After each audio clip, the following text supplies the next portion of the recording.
Welcome to another Tell Me Everything. I'm very excited this week because we have one of my really good friends, Darius Buckley.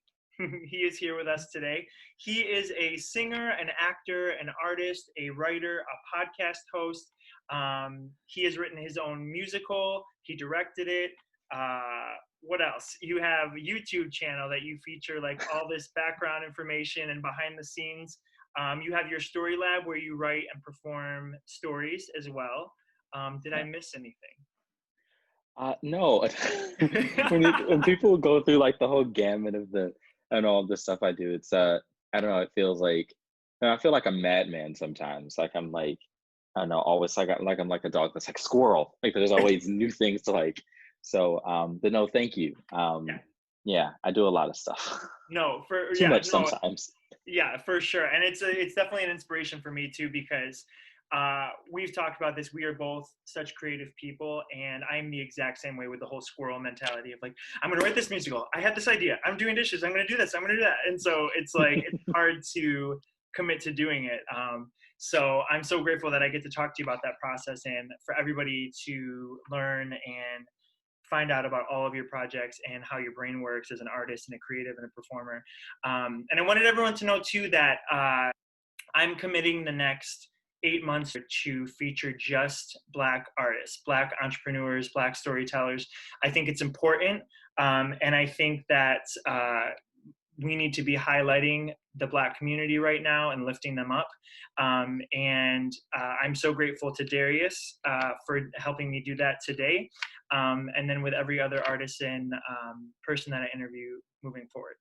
So with that being said, I think we should just get right into it. I met Darius a couple years back doing a cabaret in Detroit. And I was blown away. We clicked right away. It was backstage. Everyone was getting ready to perform, and we just struck up a conversation, and magic happened. We were talking about everything and anything creative. Yeah. You started talking to me about the show that you wrote, The Flying Incredibly Dope Adventures of Tyrone Jenkins, which I was like baffled because it sounded incredible. So why don't we start with where did you grow up, and where did you start to find this like huge appetite for creativity? So I grew up in Oak Park, Michigan. A lot of people say, "Oh, did you grow up in Detroit?" Because I write a lot about Detroit. Mm-hmm. I feel like I kind of lived in two different worlds. Like I spent the morning in school in Oak Park, and then I spent the evening at rehearsals at Mosaic Youth Theater in Detroit. Mosaic. I love Mosaic. Yeah. So I sort of feel like I was like, they gave me a complimentary Detroiter card. And I've been living here since I graduated. So I am both an Oak Parker and a Detroiter. So I think where this all started for me was, I'd say probably when I was in maybe early middle school. Okay. I've been singing since I was 4. My mom used to take me to different churches around the Metro Detroit area. They'd ask me to perform at everything from funerals to pastors' anniversaries. I had my own like business cards that said Angel on a Mission. That was like my stage name. What? That's amazing. So she helped you. So you were performing for all those things, and she helped you make your own like business cards to continue to. That's amazing. She was definitely the epitome of a stage mom. But she really pushed me, and my mom played a huge part in sort of the beginning of my, life as an artist. Mm-hmm. I was really, really, really blessed to have a mother that, didn't say, oh, you need to go into business or go into this or go into that. She was like, if you want to pursue the arts, do it. But if you're going to do it, you're going to be the best at it. You're going to work hard at it. For sure.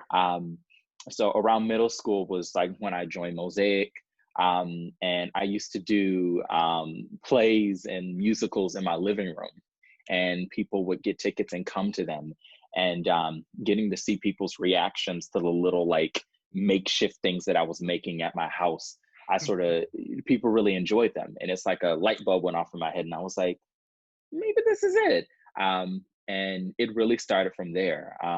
That's amazing. In middle school, I made films. Like I said, I did plays and musicals. I did concerts. I had my own like online television network that was like a 24/7 linear network. Like it was always something on it. What? Wait. How does that even work? So as a kid you're doing this. How walk me through that. So it's like a television show? Yeah, it was really a whole network. So me and my friends did, like, I had a Degrassi-ish type show. I did award shows on there, a talk show, and my friends would come over. We would film, and it's called live stream now, but it used to be a program called Mogulas that lets you broadcast like 24/7. So I would just put the clips into time slots, and it would like go through, and I had transitions where I was like, "Hi, I'm Darius, and you're watching the blah blah blah network," and then it would go to the next show. It was like a real like online TV network. That's amazing. How old were you? Ooh, like 11 or something, 11 So or at 12. 11 years old, you have your own network, and I mean, that's insane to me. I am 34 years old, and I am just now like getting into the whole like editing my YouTube videos, editing like talks like this, performing, doing things, and then trying to sell myself. And you at 11 years old are like filming shows, writing scripts. Like you're doing like the whole SNL bit at that point. Like you're just like production, writing. That's crazy. And you said you were doing this with your friends? Yeah, a lot of them were Mosaic friends. When I go to rehearsal, I'll be like, "Hey, are you doing anything Saturday?" "No." "Okay, great. Come over to my house. We're gonna do a Degrassi type show. I had an SNL type show. It's called the Comedy Quartet, and we had these different like live skits. It was insane looking back at I it, but love yeah. that. So, okay. So walk me through. So you have your friends over on a Saturday. Walk me Mhm. through what that looks like when you guys are like writing something or producing something from like start to finish. So they come over. All the parents would just hang out in the kitchen, and my mom would just like they talk about Mosaic, or I don't Yeah. know how Adult stuff. crazy we are.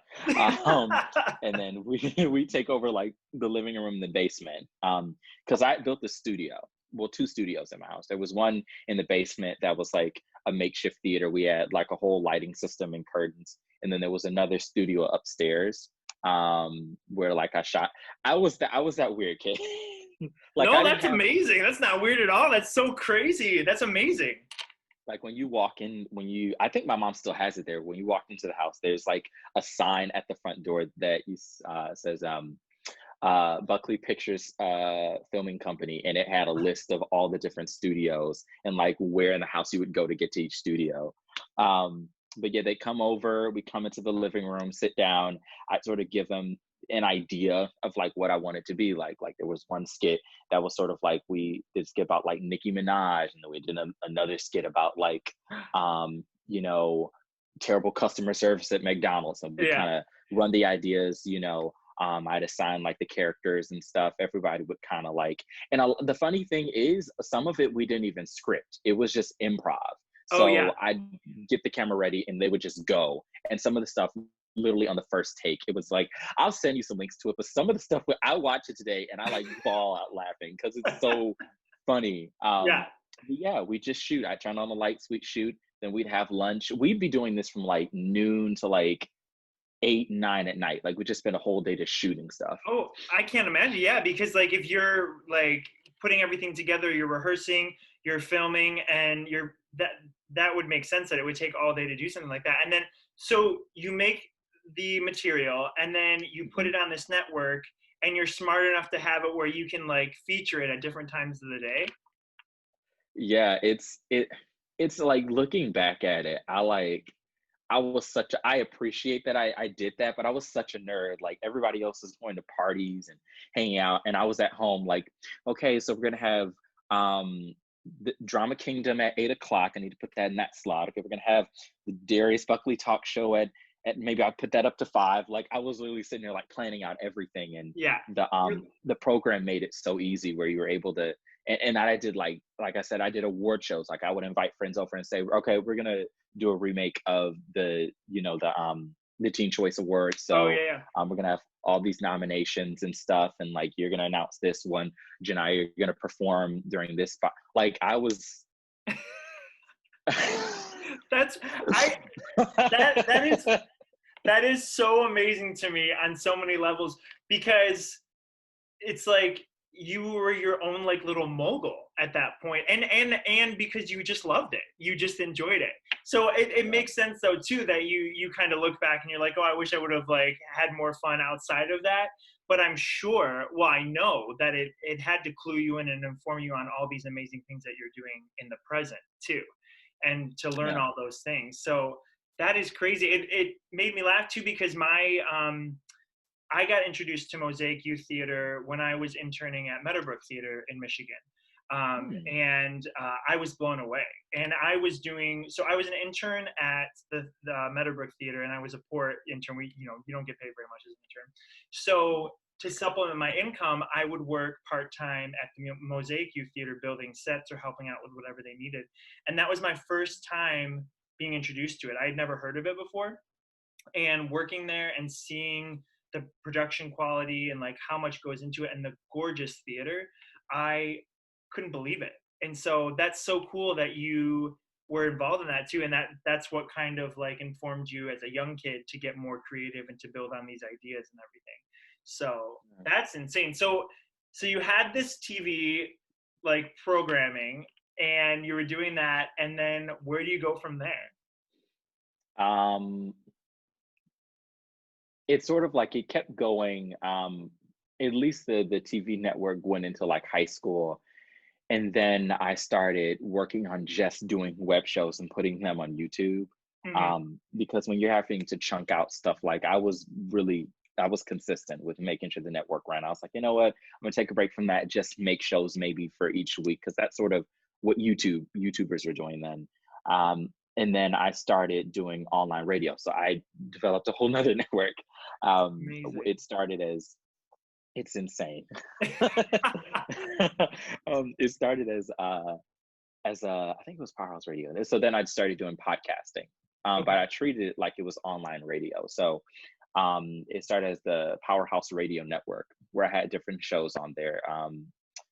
It was like I had a talk show called The Teen America Show. I had a news show called Metropolitan News.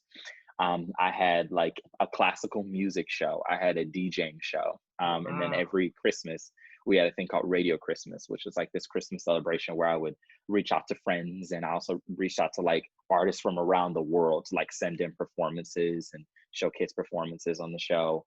And online radio became like the new thing for me. So I Yeah. was still doing the web shows, but I was like, I want to try out this whole like podcasting thing. But I was like, Mhm. it can't just be a podcast. I need like 5 different podcasts, and we're gonna call them radio shows, and there's gonna be like ads and like Yeah. this needs to be a business.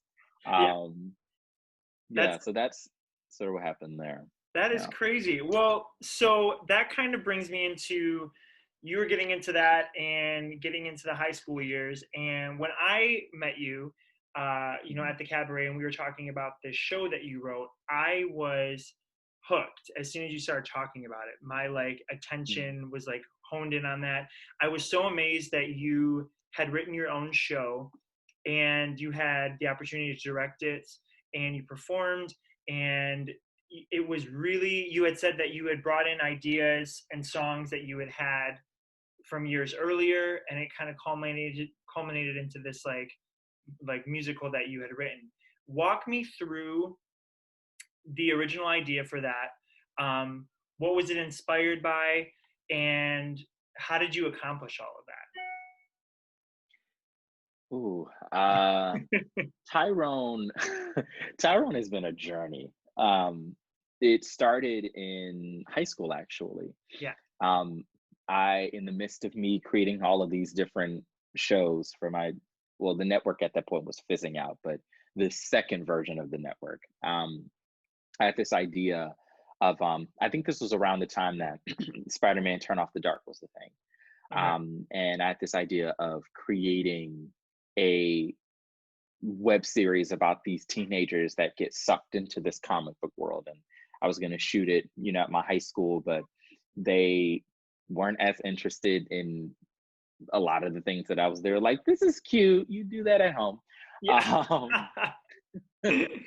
Um, so the idea just sort of I kind of put it in a file cabinet in the back of my head, Yeah. and said I'd come back to it eventually. And I think it was around junior year of college, it sort of came back to me, and I said to myself, web series sounds cool, but I feel like this would work even better as a musical. So I opened up Celtics and I put in the title, The Fly and Incredibly Dope Adventures of Tyrone Phillips was the original title. And I kind of locked it away and sort of did what I usually do with most pieces that I work on is I say I live with them. So I might like create a title or get like a small like piece that's sort of like the DNA of what the piece is going to be. And then I kind of let it sit for a minute and I go out into the world and I just experience life and I let different things inspire me. And it's really cool to sort of to allow yourself to, not just run right into it, but like one of the cool things is like a lot of the songs that I wrote for Tyrone just came to me like walking down the street, that's sort of like how I live with the piece. Yeah. But it sort of pops back up senior year. About to graduate. I just finished my directing course and I wanted to direct a show.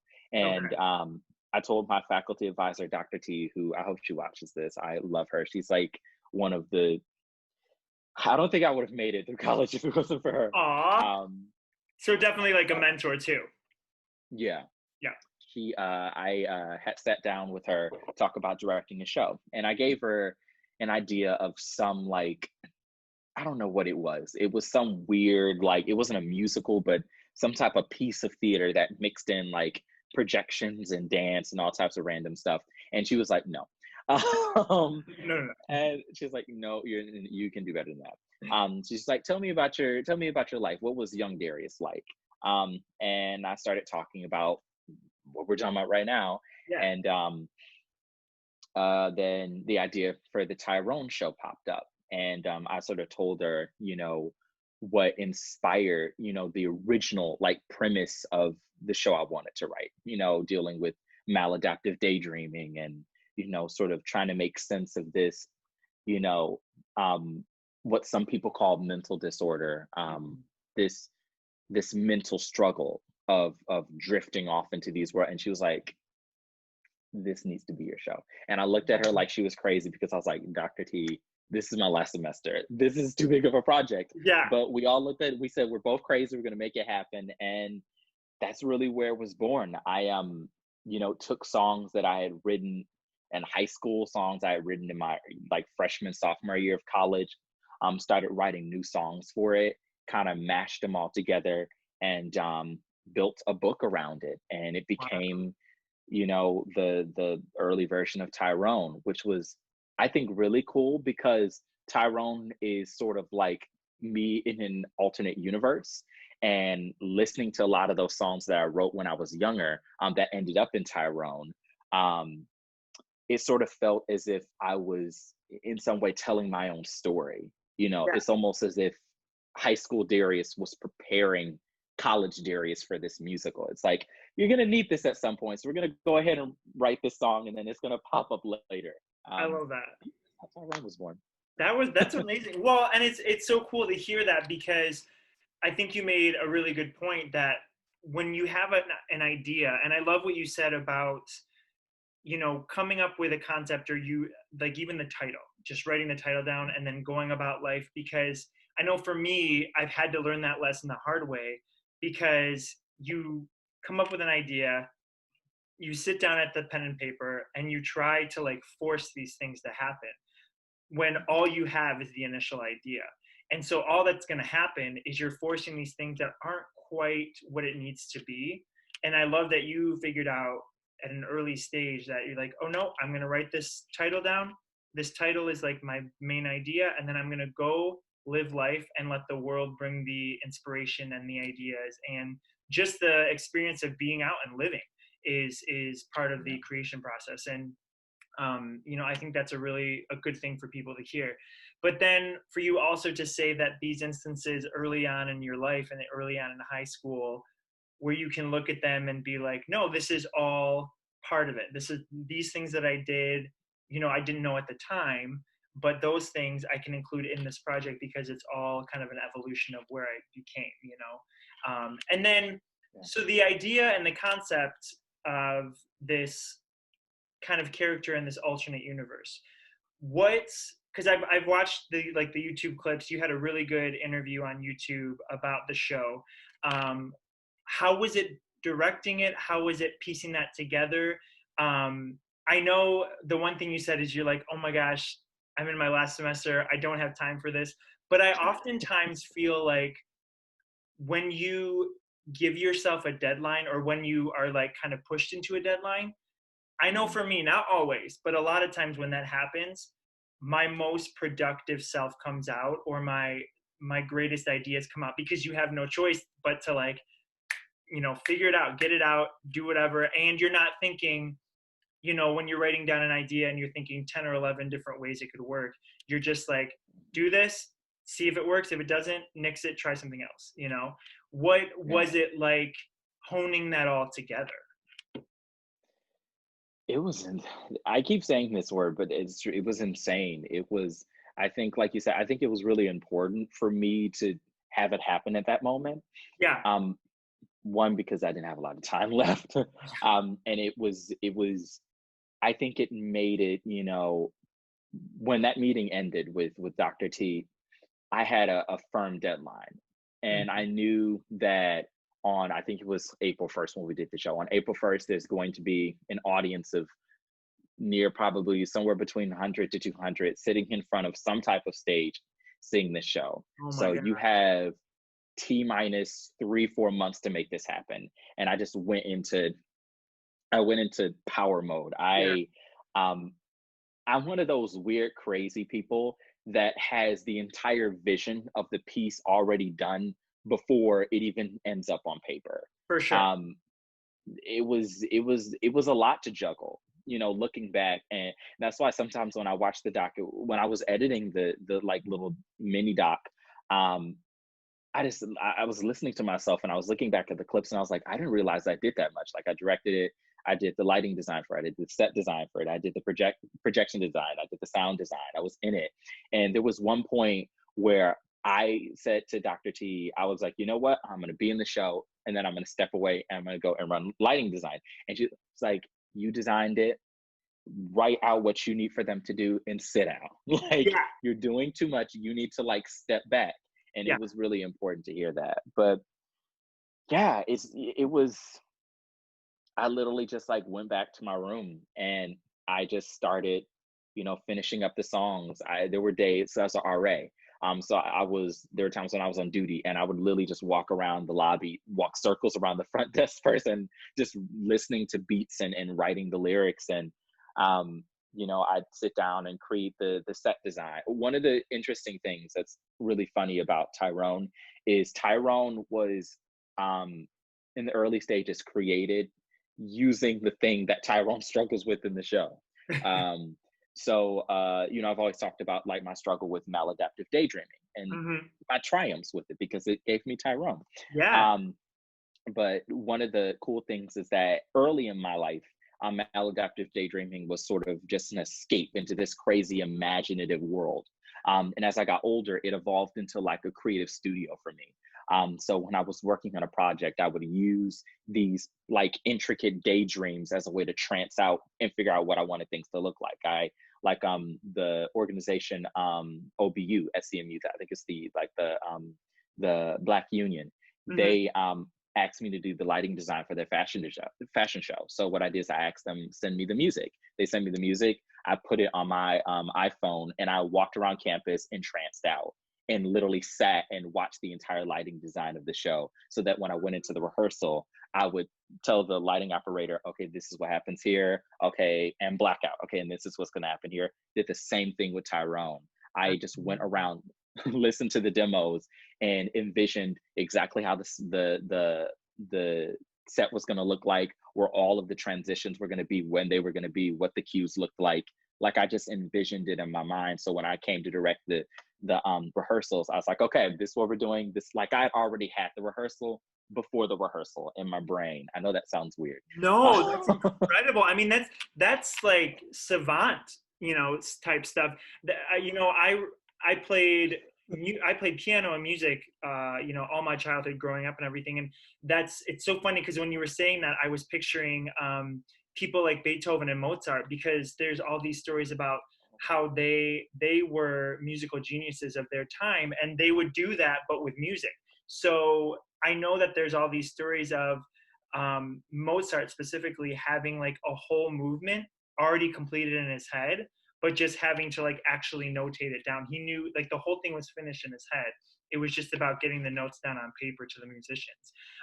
So no, that makes total sense. And I think it's further proof that the way that your mind works is such a beautiful example of how powerful artistry can be, because it's both, you can step out of that and lose yourself in this experience, which I'm sure is so meditative and is so calming, because you can just let yourself go into this artistic world.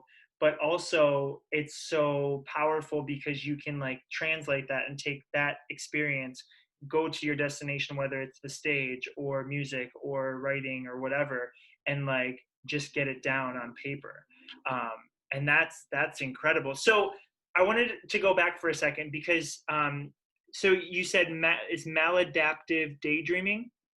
Yeah. Okay, talk a little bit about that, because I've never heard of that, but it sounds very interesting. And that's something that you were diagnosed with, or something that you like were informed by? Like, what is that for everyone listening and myself? Yeah. So maladaptive daydreaming is basically excessive daydreams that sort of, I don't have the exact like medical definition of it, but they're basically daydreams that they're very intricate. They're not your normal daydream that you would have in class nodding off. Like, you trance out into this whole other world. Like, maladaptive daydreamers will literally like watch a movie and then like sit, like after the movie's over, like trance out and insert themselves into the film from start to finish. There's maladaptive daydreamers that create whole music videos in their brain.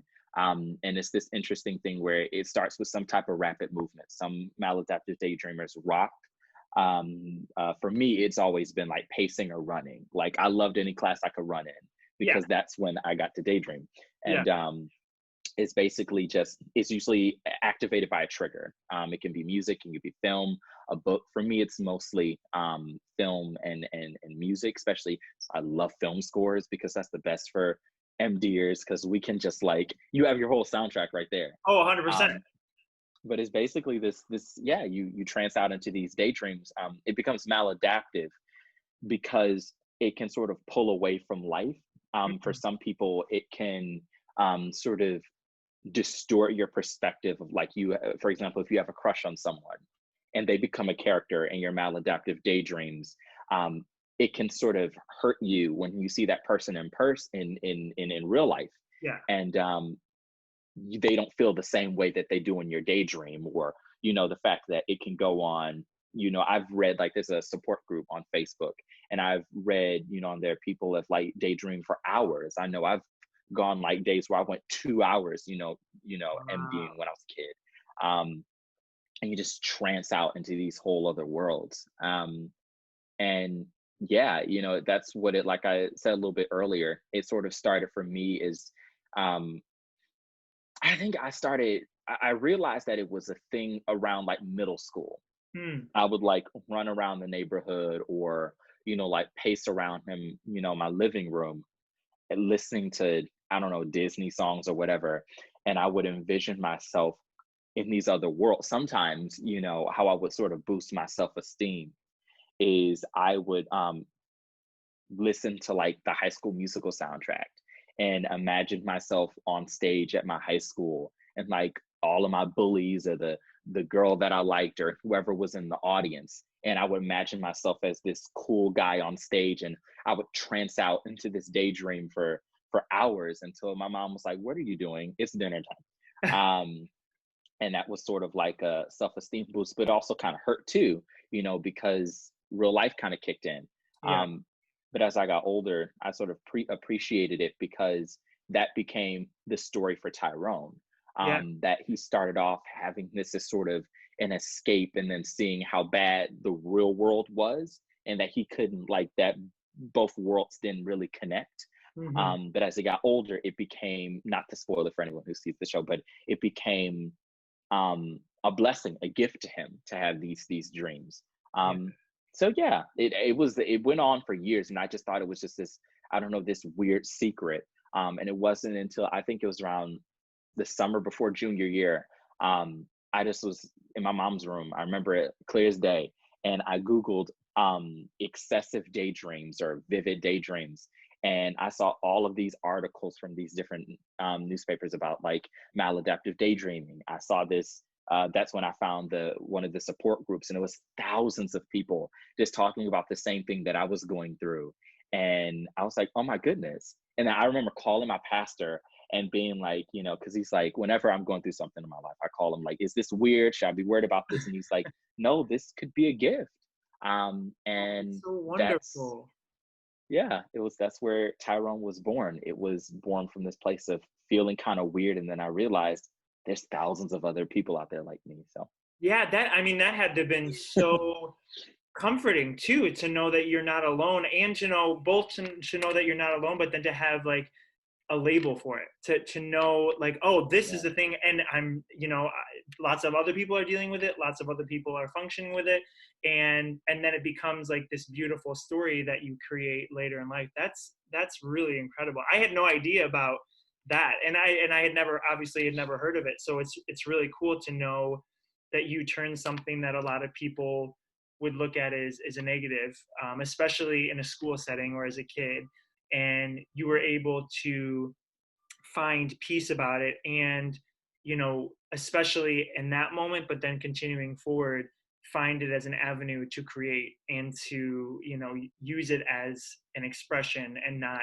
as a negative connotation, not something that you're being constantly looked differently at. So I love that. The next thing I wanted to talk about was something I'm really excited for you. You have just started a new podcast called The Darius Buckley Show. Hmm. And I was fortunate enough to be featured on your episode. Yeah. And I thought it was so cool because you had messaged me and asked me, send me some audio of like a performance. And so I did, and I just had no idea what it was going to look like, sound like. And so I listened to the episode, and it was so cool because you have like in the podcast, and for everybody listening, I highly recommend subscribing on iTunes or any of the other people that provide for it, because it's great, and it's a very informative but conversational podcast. And I like how you set it up. We had talked about kind of like your network when you were a kid and like the SNL Hmm. kind of things. It's very much like that. It's a very clean kind of episodic idea where you have like your main show and then you have like the musical guest, and it was really cool, and it was really cool to hear my music on there in such a professional way. It's like, okay, we have this, we're doing this thing, now we have musical guest James Busam and and then it was just really, really cool to be a part of something like that. So when did you decide to kind of like move into that direction and like focus on that thing, and what are your plans with it moving forward? So I podcasting has been one of those things that's like come and gone in my life. Hmm. Like I said, started in high school, and like I did a podcast in college called the Real Talk podcast with my friend Kenny, and I would do one and then leave, and then I'd Yeah. come back and do it and then leave. And this podcast originally started as the Story Lab podcast, because I, started my digital writer studio, and I wanted to attach a podcast to it so I could, talk about stuff in long form. Hmm. And I was having a conversation with my friend Justin, who was the first guest host, and We were talking about how just having it as a literary podcast sort of limits it. And I sort of looked back at all of the podcasts that I had done in the past. And I said, I want this to be a conversational sort of like a talk variety show. I had done that before I did a show called The Teen America Show when I was a kid, where my friend, we'd come on and just talk about, I don't know, Disney Channel. And like I'd have friends from Mosaic perform on the show. And I was like, I want to go back to that. So that's where this was sort of born. One of the big things I appreciate Justin for saying this is I sort of had the idea of, I sort of hid behind different show names and never really said, this is my show. And he's like, you should make this your show. So I said, you know what, this is going to be the Darius Buckley Show. And that's, where it was sort of born, just keeping in the tradition of my old podcast, but going into a more, professional direction with it. And yeah, what the future is, we have an episode coming up this Thursday. We're going to be going between pre-recorded and live shows. So we have a first live show where I'm talking to one of my good friends, Eden, who's an organizer here in Detroit. And we're talking about the protests. And I already got the show for next week. I'm interviewing my friend that just published her first book. And I got another friend that's going to be a musical guest. So my hope for the show is that I get to continue to talk with good friends and interview really interesting, awesome people like you on the show and share people's music. And yeah, I hope it becomes something that really, my goal isn't necessarily to become like the #1 podcast on Apple Podcasts, but I'd love for it to grow into something big that, I don't know, people can, be excited about, something that people can feel inspired by. Like I started listening to the podcast called The Read, and it's one of those things that every single week I'm always excited to hear, what Kid Fury and Chris was talking about. So I want to create a show that people feel the same way about, me and my guest hosts. No, I love that. And I think it, also it just sounds like you want to do something to serve the community. You want to do something to promote your ideas, and I think you have so much in you and so much to tell and so much art that people, that I myself have been inspired and influenced by. So I know that people will continue to also be influenced by. So I want to talk to you all day, every day. But before we go, I usually end the talks with this idea that I have in the last few years really discovered the power of meditation and yoga, and just self-care in general, just taking steps to look within yourself and really take care of yourself, whether that's checking in on your mental health, taking some time to be silent and reflect where you're at, really trying to understand where your emotions are and where they're coming from. Because I think that we always get so busy. And I think that what we're going through right now with the pandemic is a prime example. It's like it's forced everyone to stop and listen to themselves and the world. And now, with all these beautiful and amazing revolutions that have happened, with people seeing the systematic racism, seeing the problems that are happening in this world, and the light that is being shined on that.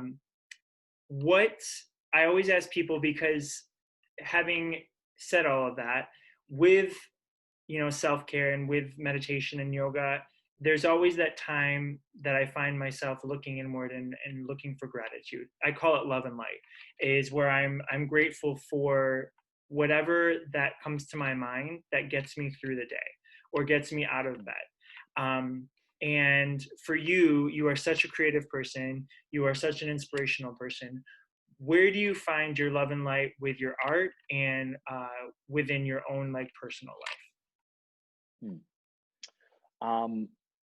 I say the biggest place where I find my love and light is God. I'm a deeply, deeply, deeply spiritual person, and my faith has gotten me through a lot of tough times. Struggling with anxiety, struggling with health issues that I've had the past couple of years, it's been tough. And the one thing that when I get out of bed that really pushes me is, um, trusting in God and knowing that even through the hardships, there's someone greater than me that's looking out for me, and that, what doesn't kill you makes you stronger. Hmm. There's You will get through. And I'd say my my mom and my family, having people that, continue to encourage me even through the tough times, that remind me of, you know, what I've done and what I'm able to do. And yeah, especially my mom. I talked about her earlier, but having just this strong Black woman in my life that is, taught me to be proud of who I am, proud of where I've come from, and taught me to put the best of myself into what I do, and to have faith in in just God's plan for me. So those are, I think, God and my mom are the biggest things that I'm the most grateful for. The beings that I'm most grateful for, that have gotten me through, and that every day I wake up and I'm just, I'm so thankful, because if it wasn't for them, I wouldn't be who I am today. And I try to spread as much encouragement that I get from them into the world as I can. And that's why things like Tyrone exist, because it started with, inspiration from God. And it started with my mom saying, all righty, I got you. If you're going to do it, let's do it. Let's make it happen. So Yeah, that's my no, big, for that's sure. the light in my life.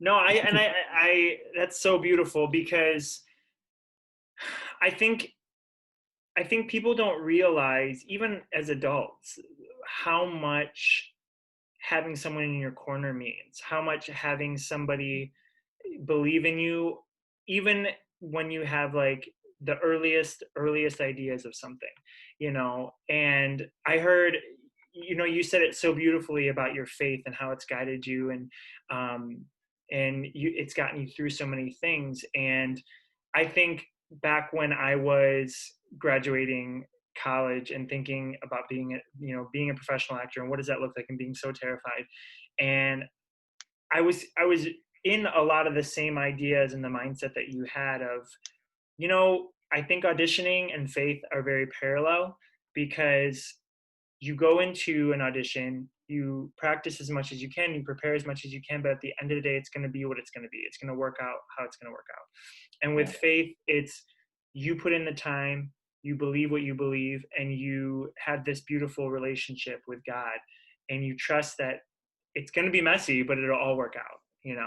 And Yeah. so I really like that. So before I go, where can everybody find you? I know you're on Instagram, but Mhm. where are all the places that people can find you online? Ooh, I'll just lead everyone to the website, because there's so many. So if you go to dariusbuckley.com, that'll link you all of my social media links. Everything from LinkedIn to Twitter is Okay. on there.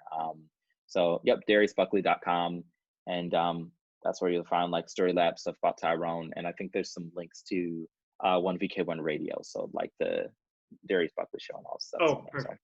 Okay. And then I'm also going to have like all of the links to like your Instagram, YouTube, the Story Lab, the podcast, all that stuff on the YouTube channel as well. So people will be able to like click right on it. So, cool, but cool.